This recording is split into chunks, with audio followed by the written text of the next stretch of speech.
Welcome back to another episode of Convos with Kev. As you can tell, we're back. And we're here with another member of the men's basketball team at San Diego State. Someone a little behind the scenes, but just as important as the ones you see on the court. My man, a good friend of mine, Ryan Schwarz. How we doing, Kev? What up, baby? Appreciate you having me on. Oh, man, appreciate it. Pulling up, man. Yes, sir. Long time coming. Congrats on the year with the basketball team, bro. How you living? Smooth? Great, man. Can't complain. San Diego living. Both got the forces on. Yes, sir. This is not planned, by the way. Not planned at all. Just got that good connection. That's it. You know it. So let's go back to where we first met, man. I was in season as well as you were. I was having a workout at the 24-hour fitness with one of my trainers. I just got done with the workout. You pulled me aside, and we started like shooting the ish about how he was as a trainer. You started asking me questions. Is he a good trainer? How are you doing? Are you playing basketball? This and that. And did you ever book a session with him? Did you ever try like reaching out to him? Yeah, he contacted me a bunch, right? But I was kind of doing my own thing that summer. I had my own workout plan, so I never really got to work out with him, but seen him a bunch, and he's a great guy, great trainer too. Yes, sir. Shout out ET, man. Yes, sir. As a college athlete, did you reach out to any trainers, or were you more like individually based? Or another one is, would you rather have worked out with your coaches on the coaching staff? Yeah, I mean, I think the best is to be with your coaching staff, right? They're the ones who are going to see you and put you in the positions to play. So, having them be a good support behind you and help you work out and develop your game is probably better than a trainer. But it's always good to have a trainer. I mean, financially, it's not always easy, to pay all this money to, get these shorter sessions. Right. But, if everyone could, they would. So sometimes, you got to do it on your own and figure out, other ways to better yourself without that. I feel it, bro. I mean, I only had I'm gonna be honest with you, I only had a couple of sessions. Yeah. We go back to the financial point you just made. If I could, I would. That's what I always told him. I was like, yeah, bro, if I'm free, I get paid next week, I got you. Yeah. Get 2 sessions in. Cool. But yeah, he was beneficial. Most of my work was just done after class. Right. We hit to the gym, get a couple teammates. I mean, your teammates know your game more than almost anybody besides your coach or the coaching staff. So that was really the game plan. That probably was the reason why we weren't that good, but for the most part, we got better. So that's the whole gist of it, bro. So we go back to everything on this show. I asked this question to all my guests. Who was the first person that put their ball in their hand?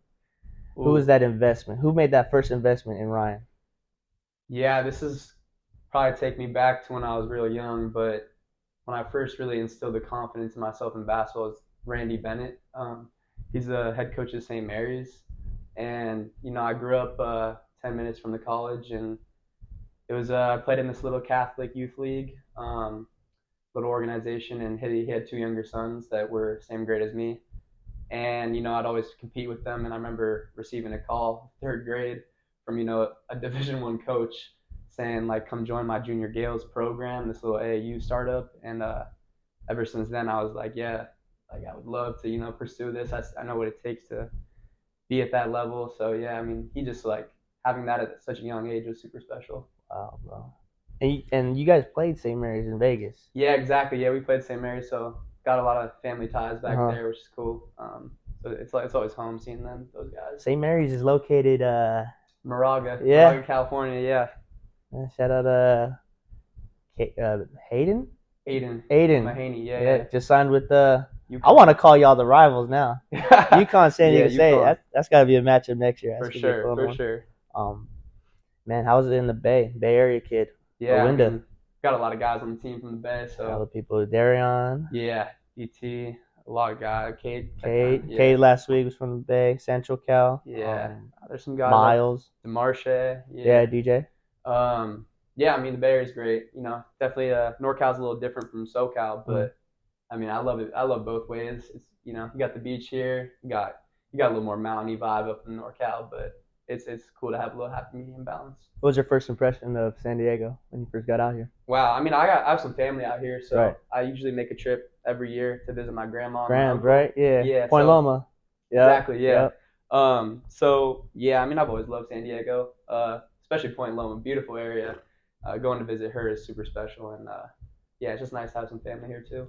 Man, you ever been to the Point Loma runs? Oh yeah, Point Loma. Yeah, that's a great. They get after it. Yeah, they're great runs. Great school too. Great campus. But yeah, no. All right, we're gonna take a little break from this interview to give a little shout out to our sponsors, Seek Jesus Co. at Seek Jesus Co. on Instagram. You can also go on their website for merch, seekjesus.co. If you're a follower of Christ and you want to give praise to the good Lord above by supporting some merch, Seek Jesus Co. is the perfect brand to support. They just restocked on some new fitness wear. Like I said, I just got some sweats. Pretty cool with the navy blue. Let's say this midnight navy. But yeah, very comfortable, nice and supportive during my sets and my workouts.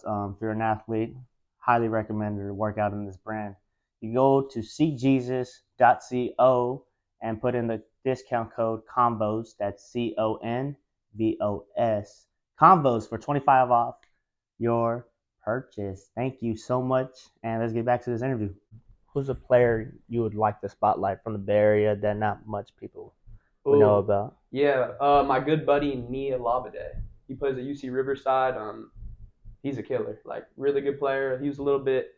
He didn't get as much recognition as he should. Like, it's kind of hard from the Bay, not being in huge, like, well-known basketball area, I would say. But yeah, he's getting a big spot over at Riverside right now, and it's cool to see his game grow and him get more opportunities. Is he the same grade as you? Yeah, same grade as me. Really, we're the only two seniors on our team, so it was fun. He's my guy. We go way back. Same high school or? Yeah, same high school. So, man. Yeah. Ties. Great kid. So AAU in the Bay I talked to Kate about it. Central California. Yeah. He talked about West Coast Elite, all those camps that were invited out. Oh my goodness. Right. Chuck Hayes camp he was going to. That was a club team he was a part of. Right. What club team were you a part of growing up? I was a part of West Coast Elite. Okay. So I started on Earl Watson Elite. Yeah, so, Nico Manny if you know, Yeah, Josh Cassius. Green, Yeah, all those guys. So, Riley Baden. Right. Yeah. So yeah, we started out like one of the first teams with Earl Watson, and then Ryan Silver. He just boosted that thing to West Coast Elite. Got ourselves a little NorCal squad, and I played with them pretty much from 8th to senior year. Wow. So yeah. Shout out Earl Watson. Man. Yeah. RIP Earl Watson Elite, man. Yeah, no. That Under Armour program, really special. And shout out Ryan Silver too. Yeah. Do you feel, this is my opinion, I think there's too many West Coast Elite teams. They're making them everywhere. But that's just, it's a business at the end of the day. Right. And there's a lot of kids in California. So I guess that's a good business move to make. Yeah, for Ryan Silver, it's a great business move. But, for the individual player, you kind of want to feel a little special. Yeah. And, when it's so saturated and there's so many teams all over, it's like, it's kind of hard to feel like you're a part of something special when there's 100 different teams. Right. But, for him, it's crazy to see how big he's grown that, the program and whatnot. So, big kudos to him. Yeah, because there's always AAU growing up. There's always like, the A team, B team. Now there's. You got every letter of the alphabet. Yeah, West Coast Elite, Inland crazy. Empire, LA. Yeah. You got Orange County now. It's too much to keep up with, but West Coast Elite it's a special time for me too. Growing up. Did you go to any camps? Yeah, I went to a big part of my college recruitment when I started hearing from schools was junior year, going into that summer to my senior year. Right. So it's hard. I didn't really have many looks. I was really undersized. I took that summer, that COVID, it was really a silver lining for me. So, I put on 35 pounds in the summer. Like, that was my goal, was to, get bigger, get stronger. If I wanted to play, college ball, I knew what I had to do. So I got that on, which gave me so much confidence on the court, like just being able to feel, more physical and, match other physicality that I go against. But, yeah, I went to a camp at the facility in Arizona. Yeah. Yeah, that popular one. And I had emailed pretty much every coach that was going there before, letting them know, like, my number, where I was playing, what court, the times. Networking. Exactly. Really? It's like a business for real. Yeah. So, yeah, I was really on top of that and had really good performances. So, that was big for me. Getting a lot of recognition from that camp was like the start of everything. So, yeah, those camps definitely help. You got to, if you're not a big known name, you got to do the little things, right? So, see something happen. And it's funny. I'll mention two things. It's funny because if you're not a big name, dude, I was at a camp, I believe, going to my senior year as well. Yeah. And we do the whole dribbling drills, shooting drills, Right. all the before the scrimmage. Right. We get to the scrimmage and you see Sharif O'Neal. Yep. Caleb Oh Christopher. my goodness. Josh Christopher. And slides pulling up. All-star game already. All-star game already. I'm game. like, bro, all right, cool. Yeah. I just busted my for Seriously. 2 hours. I'm sure a lot of and kids, I'm on the loser court. A lot of kids can relate to that for sure. All right, I get it. It's cool, whatever. I mean, it's all for show. They got camera people come out now. Yep. I'm like, oh, that's where y'all posted up? Yep. All right, cool. Crazy. No, Second point, 35 pounds? Yeah, no, it was. What was the diet? I was drinking shakes after shakes, and I was getting up early to eat, staying up late, eating, and lifting. Like, just lifting and lifting. I mean, I had that one goal, so I really didn't care about nothing else besides working out and, hooping and lifting. That was all it was. But, yeah, it was a silver lining. I mean, a lot of people took COVID for granted. I mean, although it was sad. I believe, I was one of them. Yeah, it was time to get better for me for sure, and there was no distractions. I mean, I wasn't allowed to go see friends. I wasn't allowed to go out, so it was perfect. I was really, really dedicated to working on my craft for sure. Yeah, it's a good mindset you got, bro. Yeah. And a lot of kids feel like are losing that mindset a bit. So if you had to share like a piece of advice on the basketball court, also on your lifting, your meal plan, and how important a diet is just to get to the level you're at right now. Right. I mean, it's consistency. Everyone, has that little spurted moment where they're motivated to do something, but I mean, discipline always outweighs motivation. You got to be consistent with what you're doing on a daily basis. You're not going to see results if you go to the gym, for 2 hours for 2 days of the week. It's better if you're just in there for an hour every day, and just that's how you see progress. You're not going to see it after a week. A lot of people quit because they're like, oh no, I'm not getting the results I want. Mm-hmm. When you stay in there and you stay committed and disciplined, you'll see the results in a month or even less, and then you got to keep going. That's fire, bro. I'm gonna apply that to my life right now. Yes, sir. I love it. So we go to high school. You're a 3-year varsity at Miramonte High School. Sir. That senior year, you mentioned the senior year. Yeah. All Diablo. 12-5-3.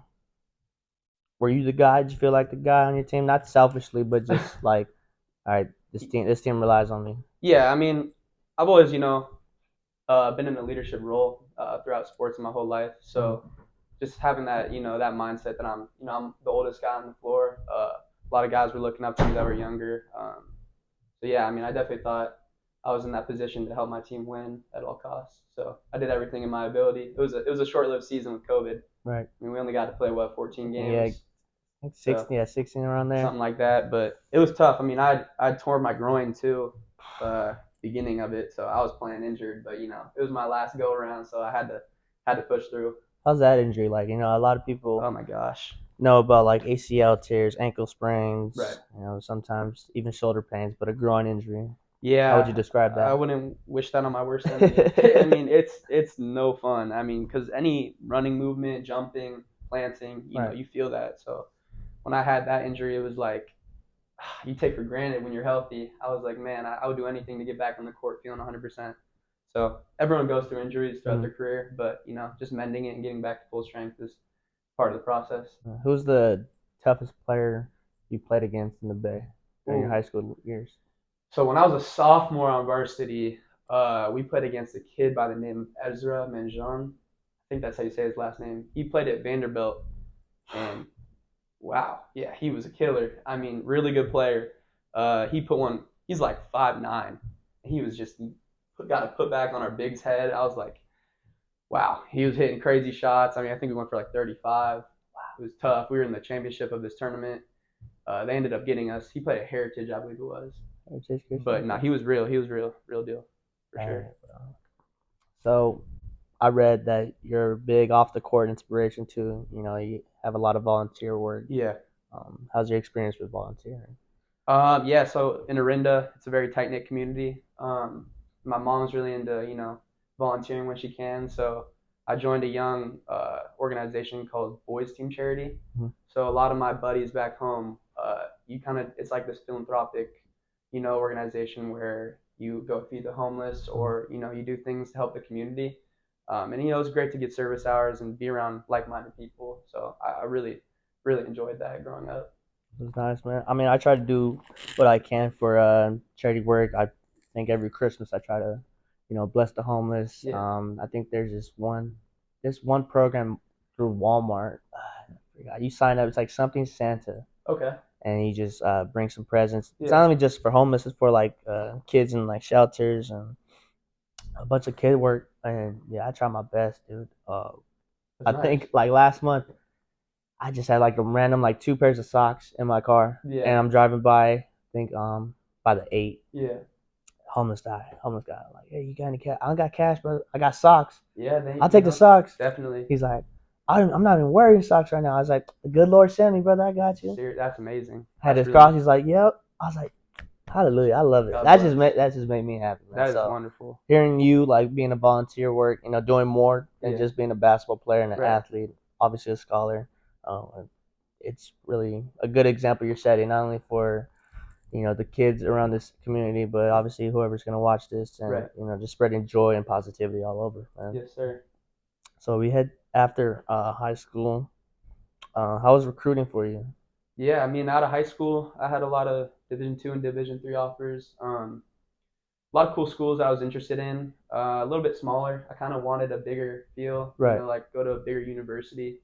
Um, so when I forego some of my offers to come here, it was really just a shot in the dark. Mm-hmm. I mean, I got in here strictly off my grades. Got connected with the staff over the summer, and then kind of got into the whole basketball thing here. Fire. But yeah, no, it was a hard process. I mean, I always knew I wanted to play at the Division I level. So yeah, I kind of just bet on myself. That was a big thing. That's fire. That's something you and Cade had in common, man. Just like rolling the dice on yourself, hopefully land on a 7. Yeah. Yeah. Coming in here with the grades, this is probably the most applied school in California. Yeah, It's I think up for there. sure California. Yeah.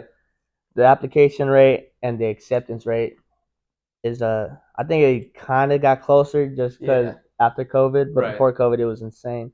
So shouts out to you for getting in here one, and Thank you. man, just chasing after your dream, bro. Just playing at the Division I level. You got into a couple games this year. Got into a tournament game. Yeah. How was that experience? Crazy. I mean, as a kid, everyone dreams about playing in March Madness. So going from making brackets, looking at everything to being in one. It was like so surreal, and I'm so grateful to have had that opportunity. That's fire. Rewinding, you hear from UC Santa Cruz and Cal Lou, one of the offers you turned down. Yeah. How were those conversations like as a high school kid? They were great. I was fortunate enough to have the staff come out to some of my high school practices, which was really nice. Have some family visits at my house, which was really cool to see that the coaches really took the time to, drive down to a practice, which, the drive isn't easy. Not at coming all the way from there to, small little town in Orinda. So that was really cool. But yeah, the conversations were great. I mean, it's beyond basketball. Having those conversations about, taking next steps in your life applies way beyond basketball. So those experiences are some that I'll never forget, and I'll definitely use later down the road. If there is any advice, because I have a couple friends that are coaching high school, and I got into a little AAU program that I was kind of giving my input to these kids this summer. Any advice to the kids, like high school kids, when once talking to a college coach, how they should approach it, how should they, guide the conversation and present themselves? Definitely. I mean, you want to come off in a professional manner for sure. I mean, you want to be your best version when you're talking to a college coach. I mean, you got to be responsive. One, when you're in contact with coaches, you want to be right to it. You want to be getting back to them quick. You don't want them waiting. I mean, you got to understand that these coaches, it's a business. They're not just recruiting you. They're recruiting hundreds of other players, right? So, I mean, that's a big thing, being responsive and being transparent, letting them know what you want from a program. That's probably the most important thing I'd say. Letting them know what you want to see them help you with as a player, or even outside of basketball. Big reason why I came here is because I love San Diego. So, I definitely express that when coming here. So, coming down here, you put on a polo right away. Yeah. And by polo, I mean you was a manager part of the basketball team. It wasn't officially a walk-on. Wasn't a scholarship player. You were more behind the scenes. So, being a manager, obviously shooting to become a player that suits up. Talk about like the kind of task you have, the responsibilities you have being on the staff but not actually as a player. Right. So, like I said, when I was, in the whole recruitment thing when I came here, I was told I was going to get a fair shot, at a tryout. It was the COVID year, so we had 21 guys on the roster my freshman year, which is just humongous for a Division I program. So coming here, I was betting on myself. I just wanted to get an opportunity. I thought if I got it, I'd capitalize on it. Unfortunately, I didn't even get to try out. So, it's hard because you can't always, think that what someone's going to say is what it really is. Right. So I was, a little thrown off. First day I stepped on campus, received a text that I was going to be a student manager, and with never seeing me play, so I was, it was crushing. It crushed my soul a little bit. So it was a step back, but I always had that goal in mind, playing at the D1 level. So I was like, I'm here now. I'm going to make the most of my opportunity. I know there's a lot of people out there in the world that would love to be a manager at this program. So, I was like, I'm going to take it in full stride. And the big thing for me was making sure the coaches knew what my goal was. Mm-hmm. So, I was first one in the gym every day, last one to leave.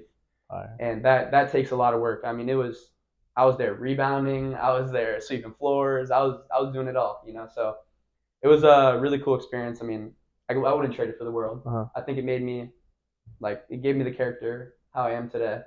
So having that manager experience is awesome. Yeah, I wouldn't trade it. Who's one of your favorite people you shared that experience with, part of that managing? Yeah, I mean, a guy, Shane Jeshwin, he's a manager here right now. Okay. To see him grow, I mean, he's about to get a grad assistant job. He's one of the hardest working kids I've ever met in my life. And I truly mean that. Like, he is the most selfless guy. If you're a manager, you got to be selfless, right? Right. Especially if you're trying to chase your basketball dreams. You got to put the other guys before you. So, I mean, he's in here 5 a.m. rebounding for guys, here all day setting up workouts. He's a great trainer, too. I mean, he's got tools of the trades. And I know he's going to do great things in basketball down the road for sure. It's amazing, man. I had a coach say this one saying, in order to lead first, you must serve. Definitely, so I love that. That's really a true testament to what you guys do for this program, and it must be working. Yeah, because this program is amazing, man, yeah. And for you to be a part of this history, I can only imagine how you're feeling right now. Definitely. So this year, you make the move from Polo to Jersey. Yep. How's that go? You go to that meeting. Kate talked about this meeting. That was the same meeting he actually got the scholarship. Yeah. Hearing your name called to be a walk-on here, to suiting up for games. What's going through your emotions? It was, I mean, I knew the time would come. Uh-huh. I knew that I put in the work, and I was super deserving of the opportunity. So, to see it come to fruition and get it in front of all the guys and see how supportive they were was truly special. And it's definitely a moment I'll remember forever. But yeah, I mean, the journey was not easy by any means. I mean, my freshman year when I came here, we didn't have an ARC gym where it had, indoor courts. Everything was shut down. Yeah. So I didn't have access to this Jeff Jam Jacobs Center. So I really didn't have anywhere to hoop, right? So I'm getting everyone's number on the team. I'm calling everyone, hey, I'll come rebound for you in the gym because their swipes would work, but I didn't have one that worked, right? So I was doing everything in my power to, get in this gym. So I'd be rebounding for, Lamont, Keyshad for whatever, hour and a half, and then I'd work out after. So I was a true gym rat, and all those hours that went into it definitely was cool to see them pay off, come full circle. Yeah, that's amazing, man. Were there similar responsibilities in managing and then being a walk-on? Obviously, there's two different levels to it, but what similarities did both jobs have? Right. So, I mean, we have the best group of managers in the country, I would say. These guys work really hard. They're a little individualized, right? So for me as a manager, I was a little bit different from other guys because I was playing. So I was a full-time practice player, but didn't have the jersey. I wasn't on the roster. Okay. So, I had to grow to get to that role though. So when I started out, I was really standing on the sideline, rebounding, passing, doing, the regular stuff. But them seeing my work ethic outside of it, I got thrown in a couple of drills, performed well, and then saw my stuff start to grow. So I was like, okay, I get a little bit more opportunity. And I just kept running with it, just kept waiting for my moment. And every time I got it, I was ready for it because I was always working out. Mm-hmm. So, yeah, I mean, there's a lot that goes into it behind the scenes. These guys, when I was a manager, it was twice as many hours that I'm doing now. But, yeah, I mean, kudos to our whole staff. I mean, they work tremendously hard. and we appreciate them so much. Yeah, I saw that. I saw that in you, bro. When we first met at the 24, you told me, "Yeah, I'm trying to get this spot on the San Diego State roster." I said, "Oh, okay, this is who I'm talking to." Okay, and he's here. Yeah, he's gonna get it. And to see you actually get it, bro. Yeah. Oh, I was like, I know that guy. I know it. That's cool, bro. Being a walk-on, me and Kate had the conversation. I hate to bring up Kate again, but you guys shared a similar path. Yeah, definitely. Similar path. So walk-ons are usually the scout team. Right. I asked you the same question. Who was your favorite player you mimicked? Against the starting five. This was like what helped me get on the team. So my sophomore year, I wasn't on the team, or I was manager, but they slotted me in to play Jalen House. And really? Yeah. So went out there. I'm a fast-paced guard. I like to get downhill. Okay. Play a little sporadic, especially on defense, going for steals and whatnot. But yeah, I just had a hell of a practice, and then played him the next years, and it was he's a fun player to play for sure. Not a lot of limitations with him. Not at all. He just runs around and does his thing. So it was super fun to play. He's a good one. Running around and does his thing. I was at Novo. Oh yeah, the Brewing. Yeah. It just opened the first opener. Yeah. Oh wow. First day opening. Y'all were playing against New Mexico. Yeah. That was that tough loss. Oh my goodness. Being a basketball player and actually knowing the game, I'm like, it's not going to work out for them. But the fan base that you guys have, believe you were going to win up until like the final 2 minutes. Being down 20, 2 minutes. Come on. Yeah. And the amount of like trash talking and obviously just being a fan, like that's not a foul. I'm like, no. Yeah. Lamont got him. Lamont got him. Yeah. Or like, it was insane. So, and hearing what they were describing, Jalen House was. Oh my goodness. Yeah. And I love Jalen House. Yeah. I like those type of players. The Draymonds, the Pat Bevs. Yeah. Jalen House is in this conversation. For sure. Yeah. A buddy of mine used to play against him growing up in Arizona. Yeah. I like the kid's work ethic, and for you to mimic it speaks a lot about you. I appreciate that. So, were you actually mimicking the trash talk too? Were you trash talking your? I talk a little bit. Okay. I mean, probably not to the extent that he does. Right. Got to play the part, right? Dude. Another memory I have at J House. I think it was last year, not this past season, but the year before, where he had 30 in VA House. Yeah. Goodness, I'm behind the guy in the front row. He's talking too.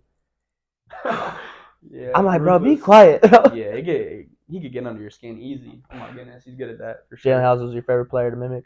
Yeah, definitely. Him or Isaiah Stevens, those two are fun. Yeah, Stevens is a great passer, so you're playing like all Americans over here. Yeah, no, they're great players. So I mean, when I get the chance to play like them, I can try and mimic it as best I can. Shout out to the coaching staff, because I can only imagine these are the people they're signing you as. Yeah, right? Yeah, definitely. You're gonna play him. Yeah, and you excel in that, bro. That's amazing, bro. Appreciate that, man. So, talk about Cade's journey to being a walk-on to a scholarship player. I'm obviously you have the same aspirations. Yeah. What do you believe? What do you think it's gonna take for you to take that next step? Yeah, I mean, my goal ever since I was young to be a Division I scholar athlete, get on a scholarship, right? So, a lot of times in a position like I am, it's about timing, right? Right. So, especially when I first came here, it was timing, right? 21 guys on the team, didn't have a spot for me to get on there. So, same thing here in this position now. I mean, we got a scholarship spot open. If it gets filled, it gets filled. But if not, I'm gonna do everything in my power to deserve it, and get it. So, yeah, I mean, it takes a lot of work, but I know what it takes to get it. So, I'm gonna do everything I can. Fire, man. I mean, I'm praying for you. I got you, bro. Yeah, I think you're definitely gonna get it, bro. Thank you. Whether it be here or elsewhere, man. Yeah. You're well deserved of one. Thank you. We talk about a bunch of players, but we'll skip to the main guy, Coach Dutch. Yeah. How is he?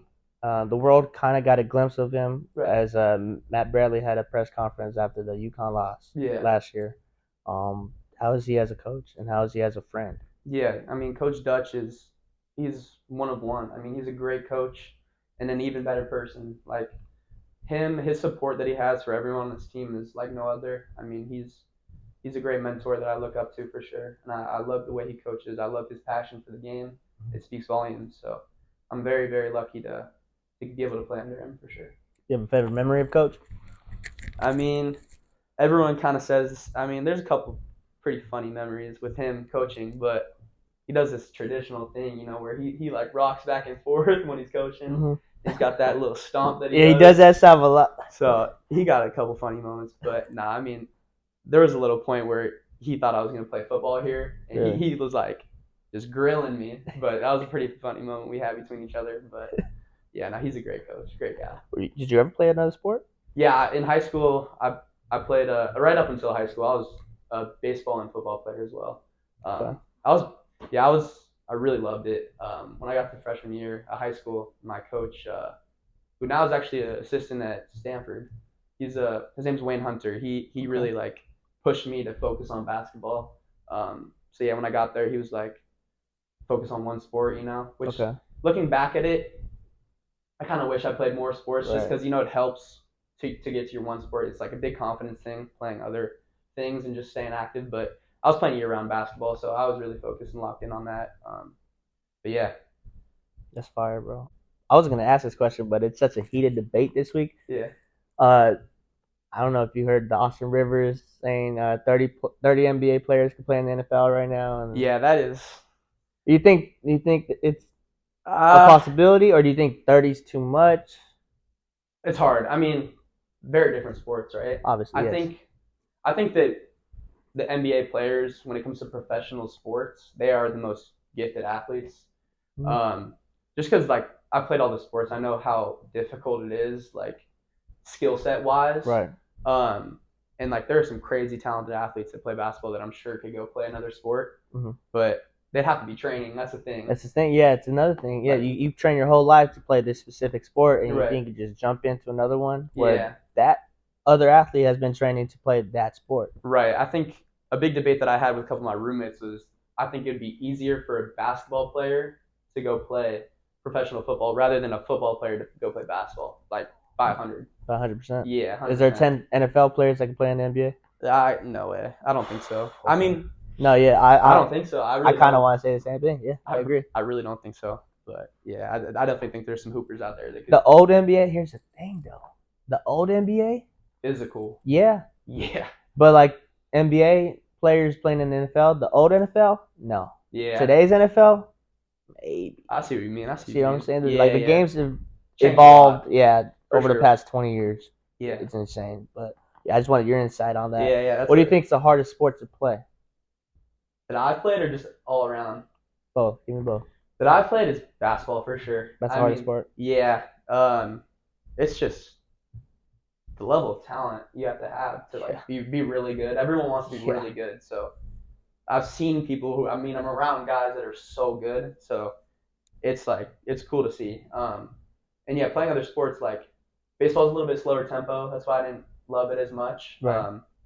And football is a little slower too. I mean, it's a really physical game. You got to be super strong. Can't be afraid of contact. That's why they take possessions off. Can't take possessions off in basketball. Right. So that's the thing about basketball. I think those guys are in the best shape too, condition-wise, because you don't have a timeout. You don't have, drawing up plays every second, or you're sitting in the outfield spitting seeds. Basketball is just you going back and forth, back and forth. You get an occasional timeout every now and then, or media, but yeah, now you got to be well conditioned. I think those athletes are superior. But that reminds me, boxing is the hardest. I remember. Yeah, easily. Yeah, boxing or UFC. Ooh, UFC. I mean, UFC is crazy. Did you know that UFC is more safer than boxing? That's wild. Because concussions, maybe. There's more cushion in the gloves that they wear in UFC. Dang. The glove in boxing, you're kind of getting fist. It's only like.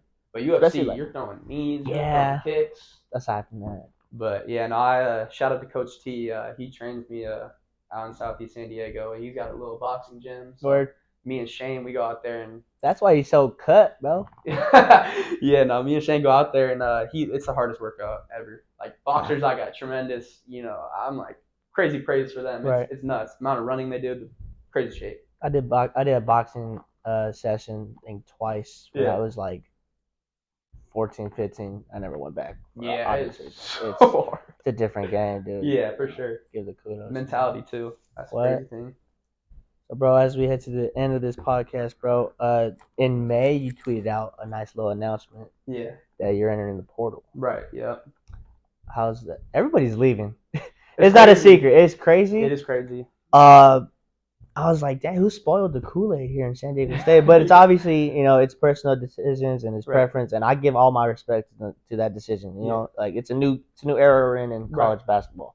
What was your mindset entering the portal, and what's your mindset now? Yeah, so for me, I had a conversation with Coach Dutch before obviously I entered the portal. The biggest thing for me was I wanted to make sure that I still had my spot here before I entered.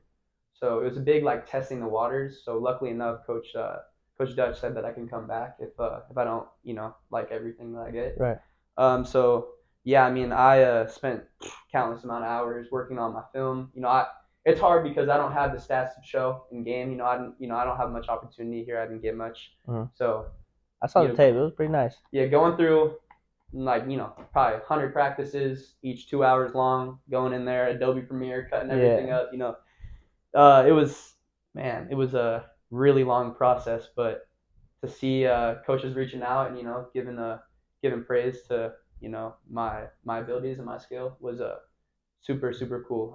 The first day, getting a couple calls from Division I coaches was amazing. It was a dream come true. So I'm definitely weighing out my options right now. It's hard because I love San Diego. Right.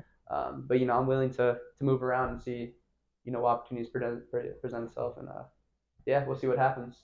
I said this last week. I'll say it again. It's just a grown man decision at the end of the day, Exactly. and only what would be best for you. So. Yeah. Brother, I pray for you and your next journey and what we're gonna see, man. So I appreciate that. Yeah. All right, man. Well, as we head to the end of this podcast, just want to say a nice little prayer. Thank you for coming on again, bro. Appreciate you, man. This is awesome. This is a really cool experience. We had this prayer for you, bro, and all your future, man. Dear Lord, I just want to thank you for Ryan and me for getting here safely. Dear Lord, we ask you to get us home safely. Just want to thank Ryan and his journey here and all that he's done to bless this program and the fan base that supports this program. Dear Lord, we bless Ryan. We ask that you take care of him and his journey and his next opportunity that he seeks, dear Lord. And we just pray that you know what's best for him and you'll set out what's best for him, dear Lord. And we put all your trust in you. We thank you for all you've done and all that you will do. In your precious name we pray. Amen. Thank you, Ryan. So much, appreciate you for coming on, bro. It means a lot. Well, that's it with Convos and Kev. We appreciate you for stopping by and watching. We'll see you next time. Thanks.